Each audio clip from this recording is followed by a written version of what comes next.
जय माता की। राहु का प्रभाव आपकी कुंडली में अच्छा है या बुरा है, ये देखने के लिए आपको पहले जानना होगा कि राहु एक छाया ग्रह है। राहु का अर्थ है सर्प या नाग। इस ग्रह को सर्प के रूप में दर्शाया जाता है जो सूर्य और चंद्रमा को अपने अंदर समाहित करता है। यह ग्रह व्यक्तियों के जीवन में चमत्कार और अद्भुत शक्तियों का प्रतिनिधित्व करता है। अहमता और अभिमान की भावना, क्रोध और चिंता की भावना, ये आपके डिज़ायर्स और अचीवमेंट्स की भावना को उत्पन्न करता है। अब राहु आपकी कुंडली में अच्छा प्रभाव दे रहा है या बुरा प्रभाव दे रहा है, ये पता लगाने के लिए राहु किस भाव में स्थित है ये देखना होगा, क्योंकि इसका प्रभाव आपके जीवन में विभिन्न क्षेत्रों पर पड़ता है। राहु की दृष्टि का प्रभाव आपके जीवन पर पड़ता है। फिर आपको ये भी देखना होगा कि राहु की युति यानी कि कंजक्शन राहु का कौन से ग्रह के साथ है, यानी कि राहु बैठा हुआ किसके साथ है। राहु की राशि में अगर 1, 4, 7 या 10वें भाव में होने पर राहु की स्थिति अच्छी मानी जाती है। यानी कि आपको अपनी कुंडली में देखना होगा कि राहु कौन से घर में बैठे हो, यानी कि वो नंबर कौन सा है। अगर 1, 4, 7 या 10वें भाव में होने पर राहु अच्छा है। और राहु की दृष्टि में 3, 6, 11वें भाव में होने पर राहु की स्थिति अच्छी मानी जाती है। राहु की राशि में 6, 8, 12वें भाव में होने पर राहु की स्थिति खराब मानी जाती है। राहु की दृष्टि में 2, 5, 9वें भाव में होने पर खराब मानी जाती है। पर अगर राहु आपका खराब स्थिति में बैठा है, यानी कि 6, 8, 12, 2, 5, 9वें भाव में होने पर आपको देखना होगा कि राहु पर किसी पाप ग्रह की दृष्टि ना हो। अगर ऐसा है तो आपको दुष्परिणाम देखने को मिलते हैं इन भावों में। और या किसी शत्रु ग्रह के साथ राहु कंजक्ट हैं तो भी आपको दुष्परिणाम देखने को मिलेंगे। अब राहु के शत्रु ग्रह कौन से हैं? राहु के शत्रु ग्रह हैं सूर्य, चंद्रमा और गुरु, ये शत्रु हैं। और जो इनके मित्र हैं वो हैं मंगल, बुध, केतु, शुक्र और शनि। अब पाप ग्रह की कौन सी दृष्टि है? पाप ग्रह कौन से होते हैं? वो है राहु, केतु, मंगल, शनि। राहु खुद में एक पाप ग्रह होते हैं, पर ये पाप ग्रह माने जाते हैं, लेकिन ये व्यक्ति के जीवन में सकारात्मक परिणाम भी लेकर आते हैं अगर व्यक्ति ने अपने जीवन में अच्छे कर्म किए हों तो। फिर आपको देखना होगा राहु किस नक्षत्र में है, वो भी देखना है कि नक्षत्र का स्वामी कौन है, तो उससे भी आपको पता चलेगा कि आपका राहु आपको कैसा परिणाम दे रहा है। पर यह है कि ये उस हिसाब से फल देते हैं आपको पहले अपने कर्म अनुसार ही, क्योंकि ये सारे ग्रह आपके कर्म अनुसार ही चलते हैं, तो शुभ अशुभ दोनों ही फल देते हैं हर ग्रह। अगर एग्जाम्पल लीजिए, अगर कुंडली में किसी हाउस में राहु के साथ सूर्य ग्रह बैठ जाएं तो राहु सूर्य योग से आपको आत्मविश्वास बढ़ेगा और इस योग से आपको नेतृत्व और प्रभाव की शक्ति मिलती है, जिससे आप लोगों का आदर करने योग्य बनते हो। राहु के साथ सूर्य होने से माइंड क्रिएटिव होता है, ऐसे लोगों का कल्पना की शक्ति मिलती है जिससे आप अपने क्षेत्र में सफलता प्राप्त कर लेते हो। अब जैसे कि शुभ और अशुभ दोनों परिणाम मिलते हैं, तो इसके नकारात्मक परिणाम क्या मिलेंगे? राहु सूर्य योग से मनुष्य के अंदर अभिमान की भावना हो सकती है, जिससे आप अपने जीवन में असंतुष्ट हो सकते हो, भ्रमित हो सकते हो, गलत दिशा में आपका दिमाग जा सकता है। तो इस तरह से भी ये आपके ऊपर प्रभाव डालते हैं राहु ग्रह। पर उससे ज़्यादा क्या है कि ये राहु लग्जरीज के भी प्रतीक होते हैं, यानी कि आपकी लाइफ में जो भी ऐशो आराम है ये राहु भी देते हैं। पर आपको पहले ये देखना होगा कि राहु आपके कितने ताकतवर हैं आपकी कुंडली में। अब देखने कि राहु की कुंडली में कौन से घर में स्थित है, राहु आपकी कुंडली में कौन से घर में स्थित है वो नंबर आपको देखना है। अगर आपके फर्स्ट हाउस में राहु बैठे हुए हैं तो ऐसा इंसान आत्मविश्वासी होगा, क्रोधी होगा और चिंता की भावना होगी, असंतुष्ट होगा, लीडरशिप क्वालिटी होगी। आप खुद को सबसे ऊंचा मानते हो और चाहते हो कि आप ऊंचाइयों को हासिल करो अपने जीवन में। प्रैक्टिकल माइंडसेट होता है ऐसे लोगों का, एक्सप्लोर करेंगे ऐसे लोग। सही गलत का ज्ञान नहीं होता, मटेरियलिस्टिक सोच होती है, सेल्फ ऑब्सेस्ड होते हैं, शॉर्टकट्स अपनाते हैं, अपनी लाइफ में इंटेलिजेंट होते हैं।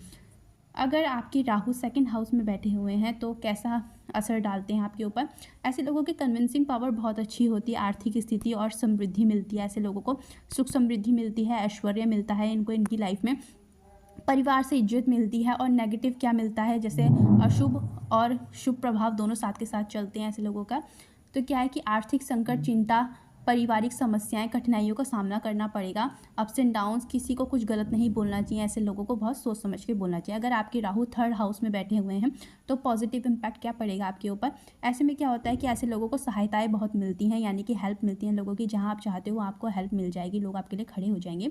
चंचल स्वभाव होता है, भाई बहनों के साथ इनके संबंध बहुत मजबूत होते हैं। शिक्षा और बुद्धिमत्ता की प्राप्ति होती है, ऐसे लोगों सुपीरियर होते हैं, ऐसे लोग इंटरनेट से रिलेटेड काम करते हैं। नेगेटिव क्या होता है? असंतुष्टता होती है, शॉर्ट टेम्पर्ड होते हैं, भाई बहनों के साथ इनके मतभेद होते हैं, शिक्षा और बुद्धिमत्ता की कमी होगी। फोर्थ हाउस में राहु होने से क्या होता है? परिवार से इज्जत बढ़ती है, ऐसे लोगों की परिवार की इज्जत भी बढ़ती है, सुख समृद्धि और ऐश्वर्य की प्राप्ति होती है, शिक्षा और बुद्धिमत्ता बढ़ती है, ऐसे लोगों की फैमिली से अटैचमेंट होता है, यानी कि फैमिली की हर एक छोटी चीज़ से, फैमिली के मेंबर से इन लोगों को बहुत लगाव होता है, घर की चीज़ों से भी लगाव होता है। नेगेटिव क्या होता है? पारिवारिक समस्याएं बढ़ती है, ऐसे लोगों की सुखों में कमी होती है, मानसिक तनाव बढ़ता है ऐसे लोगों का। फिफ्थ हाउस में राहु होने से क्या होता है? क्रिएटिव माइंड होता है, ऐसे लोगों का संतान और पारिवारिक सुख मिलता है, शार्प माइंड होता है, नेम फेम चाहिए होता है ऐसे लोगों को। नेगेटिव क्या होता है? ब्लैक मैजिक में ये लोग अपना सोल्यूशन ढूंढते हैं, अपने जीवन की जो भी परेशानियां होती हैं अपने जीवन में बहुत जल्दी हताश हो जाते हैं, इसलिए ब्लैक मैजिक की तरफ ये लोग इंटरेस्ट लेने लगते हैं। रिलेशनशिप से सेटिस्फाई नहीं होते, डिससेटिस्फाई रहते हैं, बुद्धिमत्ता की कमी होती है, संतान और पारिवारिक समस्याएं इनकी बढ़ती हैं। अब 6th हाउस में राहु होने से क्या होता है कि हेल्थ अच्छी रहती है, मान सम्मान मिलता है ऐसे लोगों को, आप अपनी रेस्पॉन्सिबिलिटीज़ को अच्छे से समझते हो और उन्हें निभाते भी हो। एनिमल लवर होते हैं ऐसे लोग, नेगेटिव क्या होते हैं, शक्की होते हैं, चीज़ों को कल पे टालने की सोचते हैं, यानी कि चीज़ों को टालते हैं, एडिक्शंस होते हैं ऐसे लोगों को। 7th हाउस में अगर राहु हो तो क्या होता है, शादी और संबंधों में सफलता मिलती है, लोगों का एक तरह से सहयोग मिलता है, हेल्प मिलती है आप लोगों को। विदेश यात्रा कर सकते हैं ऐसे लोग बहुत ज़्यादा, विदेश के लोगों से अच्छे संबंध बनते हैं, लव मैरिज होने के इन लोगों के ज़्यादा चांसेस होते हैं। नेगेटिव क्या होता है, एक्स्ट्रा मैरिटल अफेयर होता है ऐसे लोगों का, शादी में समस्याएं आती हैं, किसी की सहायता नहीं मिलती, जब आप चाहते हो कि आपके लिए कोई खड़ा हो जाए तो कोई खड़ा नहीं होगा, आपकी हेल्प नहीं करेगा। 8th हाउस में राहु होने से क्या होता है कि आपको मिस्टिक और आध्यात्मिक शक्ति मिलती है, फैमिली रेस्पॉन्सिबिलिटीज़ आपकी बढ़ती है। नेगेटिव क्या होता है आपके साथ, जिन लोगों का नेगेटिव होता है, यानी कि किसी पापी ग्रह की दृष्टि हो या किसी पापी ग्रह के साथ अगर राहु बैठे हुए तो क्या होता है कि मृत्यु की भावना हो सकती है, गुप्त रोग हो सकते हैं ऐसे लोगों को। 9th हाउस में राहु होने से क्या होता है कि धार्मिक और आध्यात्मिक विकास की प्राप्ति होती है, अच्छे गुरु की प्राप्ति होती है, यात्राएं कर सकते हैं। नेगेटिव क्या होता है, रिलीजन को फॉलो करना चाहिए ऐसे लोगों को, यानी कि अपने रिलीजन की रिस्पेक्ट नहीं करते, इन्हें अपने साथ साथ दूसरे को भी रिलीजन को रिस्पेक्ट देनी चाहिए, तो इनके लिए अच्छा रहता है। मेडिकल प्रॉब्लम और फाइनेंशियल प्रॉब्लम इन लोगों को फेस करनी पड़ती है। 10th हाउस में राहु होने से क्या होता है, व्यावसायिक सफलता मिलती है, सम्मान मिलता है, सरकारी पद मिलता है, ऐसे लोगों को नेम फेम मिलता है, इन लोगों की कम्युनिकेशन स्किल बहुत अच्छी होती है। नेगेटिव क्या होता है, फ्यूचर के बारे में ज़्यादा सोचते हैं, ऐसे लोगों को इज्जत कम मिलती है। अब 11th हाउस में राहु होने से क्या होता है, सोशल नेटवर्किंग कनेक्शन इंक्रीज होते हैं ऐसे लोगों के, फाइनेंशियल गेन्स होते हैं ऐसे लोगों को, फ्रेंड सर्कल इनका बहुत बड़ा होता है, आध्यात्मिक विकास होगा ऐसे लोगों को, हेल्प मिलेगी, लोगों की कैलकुलेटिव माइंड होता है इन लोगों का, बहुत सोच समझ कर अपने जीवन में फैसले लेते हैं, बहुत सोच समझ कर चलते हैं अपने जीवन में। अब नेगेटिव क्या होता है, दोस्तों से और लवर से इनको धोखा मिलता है, ऑनलाइन ट्रांजैक्शंस इन्हें सोच समझ के करना चाहिए, वरना इन्हें फ्रॉड का सामना करना पड़ता है। अब 12th हाउस में राहु होने से क्या होता है कि धार्मिक विकास होता है, ऐसे लोगों को गुप्त शक्तियाँ मिलती हैं, एक तरह से विदेश यात्रा कर सकते हैं ऐसे लोग। और नेगेटिव क्या होता है, मानसिक तनाव बढ़ता है, गुप्त समस्याएं बढ़ती हैं इनकी, ब्लैक मैजिक में ये लोग अपना सोल्यूशन ढूंढते हैं। अगर आपका राहु अशुभ प्रभाव दे रहा है या आपके ऊपर राहु की दशा या महादशा या अंतरदशा चल रही है, तो ऐसे में आपको क्या करना चाहिए, आपको मछलियों को दान देना चाहिए, उससे राहु ग्रह आपका बहुत ही स्ट्रांग होता है। और ऐसे लोगों को नीले और काले कपड़ों को अवॉइड करना चाहिए, ऐसे में आपका राहु ग्रह बहुत बुरे रिजल्ट आपको देते हैं। उसके अलावा आप रोटी में खीर लगा के कौओं को भी दान दे सकते हैं, उससे भी आपका राहु ग्रह बहुत अच्छा होता है। अगर आपको वीडियो पसंद आई तो लाइक शेयर सब्सक्राइब जरूर करें। Thank you.